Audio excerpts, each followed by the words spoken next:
Hello दोस्तों। तो one piece के एपिसोड नंबर 942 में आपका स्वागत है, जहां पर स्टार्टिंग में ही हमें दिखाया जाता है कि ज़ोरो और सांजी इन दोनों ने मिलकर ओटाका की जान को बचा लिया था। और इस तरफ जो निंजा था उसने ऑलरेडी पहचान भी लिया था कि ये दोनों कौन है, क्योंकि यहाँ पर दोनों थे वह सचमुच में बहुत ही ज़्यादा गुस्से में थे, क्योंकि इन दोनों के सामने यासुई की जान चली गई थी और ये दोनों एक ही साथ आए और वो अंदर ही अंदर फाइट करने लगते हैं। और इस तरफ उसॉप, निको रॉबिन और वो सब समझ भी गए थे कि सांजी और ज़ोरो की नहीं बनती, फिर भी वो दोनों साथ में गए और ओटोको की जान को बचा लिया। और फाइनली ज़ोरो था वो सचमुच में बहुत ही ज़्यादा गुस्से में था और वो तुरंत ही कहता है कि मैं इस शोगुन को मार कर रहूँगा। और इस तरफ ओरोची था वह तुरंत ही ऑर्डर देता है कि जो कोई भी मेरे खिलाफ खड़ा होगा उसे हम मार डालेंगे। और इस तरफ जितने भी समुराई थे वह तुरंत ही ज़ोरो पर फायरिंग करना स्टार्ट करते हैं, लेकिन ज़ोरो एकदम आसानी से उनकी गोलियों को डॉज करता है और वापस ओटोको को बचा लेता है। और वो फाइनली अपने स्वॉर्ड का यूज़ करता है और उसका अटैक इतना ज़्यादा पावरफुल था कि वहाँ पर जितने भी समुराई थे वह उसके सामने कुछ भी नहीं कर पाए। और फाइनली सांजी था वो भी अपने किक का यूज़ करता है और वन बाय वन जितने भी समुराई थे उन्हें मारने लगता है। और इस तरफ वो तुरंत ही वापस ज़ोरो का मजाक उड़ाता है और कहता है कि मॉस हेड, अच्छा होगा अगर तुम यहाँ से चले जाओ, क्योंकि यहाँ पर जितनी भी सिचुएशन है उसे मैं हैंडल कर लूँगा। और ये सब कुछ और कोई नहीं बल्कि हियोरी भी देख रही थी और वो तुरंत ही उसे सांजी के बारे में पूछती है कि आखिरकार ये बंदा कौन है और इतना पावरफुल क्यों है। लेकिन ड्रैक ने ऑलरेडी उसे पहचान लिया कि पहला बंदा विंचमोक सांजी था और दूसरा ज़ोरो जीरो मतलब कि और कोई नहीं बल्कि रोरोनोआ ज़ोरो था। और वो तुरंत ही अपने ड्रैगन फॉर्म में ट्रांसफॉर्म होना स्टार्ट हो जाता है। और इस तरफ जितने भी लोग थे उन्हें पता था कि यहाँ पर जो फाइट है वह और भी ज़्यादा बड़ी होने वाली है। जैसे ही समुराई ने वापस ज़ोरो पर फायरिंग की, ज़ोरो तुरंत ही उनके अटैक को डॉज करता है और आगे बढ़ता है और उनकी गोलियां थी वह उन्हें पानी की तरह काट देता है। और सांजी तुरंत ही आर्मामेंट हाकी का यूज़ करता है और उन सबकी जितनी भी गोलियां थी उन सबको बर्बाद कर देता है। और फाइनली यहाँ पर यह सब कुछ और कोई नहीं बल्कि ओरोची देख रहा था और उसे ये भी पता चल गया था कि ये दोनों बहुत ही ज़्यादा स्ट्रांग है। ज़ोरो तुरंत ही ओटोको को सांजी की तरफ देता है और कहता है कि तुम आगे बढ़ो, मैं इस शोगन को यहाँ से लिपटा पर आऊँगा।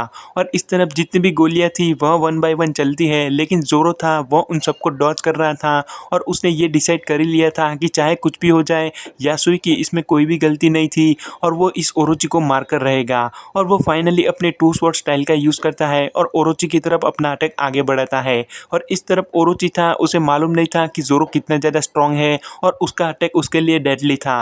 लेकिन ओरोची कुछ करे उसके पहले ही वहाँ पर क्योशिरो आ जाता है और वो ज़ोरो के दोनों अटैक को ब्लॉक कर देता है।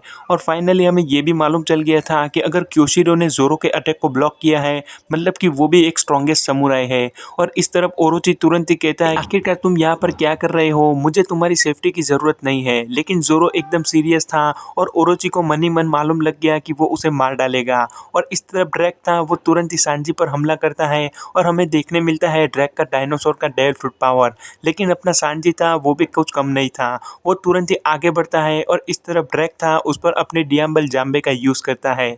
और क्यूशिरो तुरंत ही कहता है कि यहाँ पर जो पार्टी है वो तो अभी स्टार्ट ही हो रही है, क्योंकि मुझे मालूम है कि मेरे सामने जो बंदा है वो स्ट्रांग है।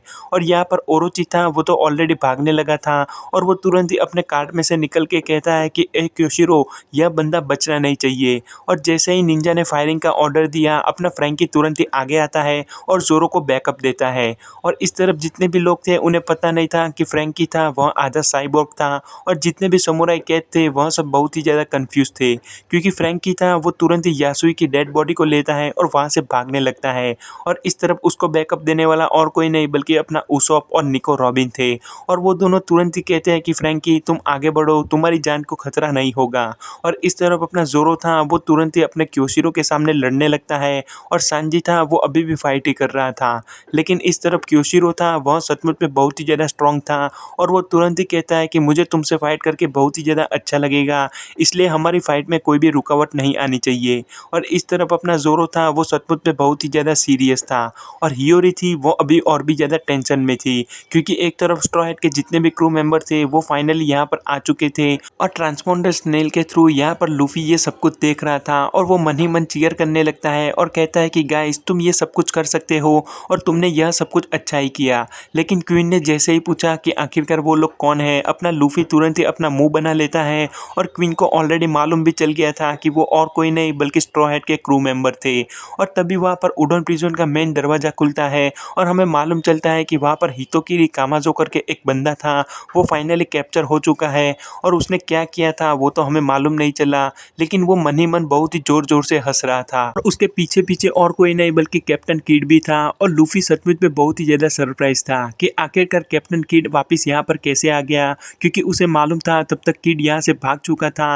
लेकिन तभी उसे याद आता है कि उसके साथ जो बंदा ज़ोर-ज़ोर से हँस रहा था वो और कोई नहीं बल्कि उसका राइट हैंड मैन किलर था और इस तरफ किड तुरंत ही ज़ोर से चिल्लाता है और कहता है कि आखिरकार तुम्हारे साथ इन लोग ने क्या किया? तुम सिर्फ मुझे बताओ, मैं इन लोग को छोड़ूँगा नहीं। और इसी के साथ ये एपिसोड यहाँ पर एंड होता है।